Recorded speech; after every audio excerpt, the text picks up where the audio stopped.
A couple of weeks ago, of course, it was CBM Miracles Day, and we were looking specifically at cataract operations, and, well, so many REMA listeners stepped up and took that challenge on. This morning, looking at another type of preventable blindness. Yeah, that's right. Look, REMA listeners has helped us made a dent in cataract prevalence, and we're focusing this month really around another form of preventable blindness called trachoma. Now, trachoma affect people that are living in very poor environments, often very dusty environments where they don't have access to a lot of water, and we know that that covers a lot of the poorest parts of the world.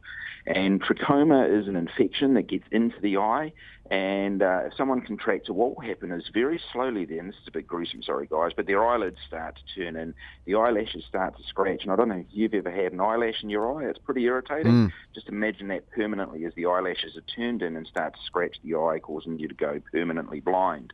And, this is a process that takes a while to work its way through, but is one where it's painful from the start, and then slowly the vision will go blurry, and eventually people will go blind. And it's really easy to fix. Like a lot of these things, we can actually help to prevent it. And for those people that have contracted it, we can fix it. But once they're blind, they're permanently blind. And so it's really important we get in there. And the really good thing is that part of the process, there's a process called the SAFE process to fix this. One is surgery to turn the eyelid back out, and that, again, if you know what you're doing, is a fairly simple operation to turn the eyelid back out and get things back in the right place, if you like, and stop the eyelashes scratching the eye. The second part of it is antibiotics. And there's an antibiotics that we need to apply to the eye, and people can treat themselves over a period of days, and that will help to clear the infection up. This next part, the F, is face washing. We think in the Western world, heck, how obvious is that, face washing? But in a lot of the environments we're working in, they don't have a lot of clean water. And also, using that water to wash your face is not a cultural norm because water is just so precious. So we teach people how they can get a can and just poke some holes in it and create a very low water use, simple shower, if you like, that they can wash their face under and keep the eye clean.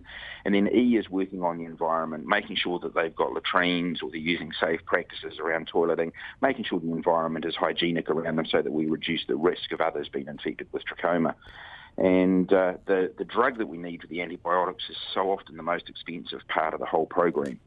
But we're really, really fortunate because Pfizer manufacture the antibiotic and they give it to CBM and to other organisations working on this, which means that for every dollar we get from Kiwi donors, by the time we add in the drug and distribute that into the field, the value of that dollar is actually $8. So we can take your dollar, turn it into $8 and save someone's sight, and we think that's pretty exciting. That is a good sort of investment to make, isn't it? It's not a bad investment for the person who, it's a bit like a MasterCard ad, I think, donate $1, get the drugs, turn it into $8, give someone their sight, priceless. Yeah, totally. Amazing. It's just so exciting. And, we've got a place like Kenya, there's 7 million people in Kenya at serious risk of going blind from trachoma. And those numbers are very similar right across sub-Saharan Africa and in other parts of the world. And we're working really hard to get out into these villages because we've got to get to these people before they go blind, because otherwise, that's it, they're blind for life. Further details available at cbmnz.org.nz. Darren Ward, thank you for joining us. Thanks very much, guys. You have a great day.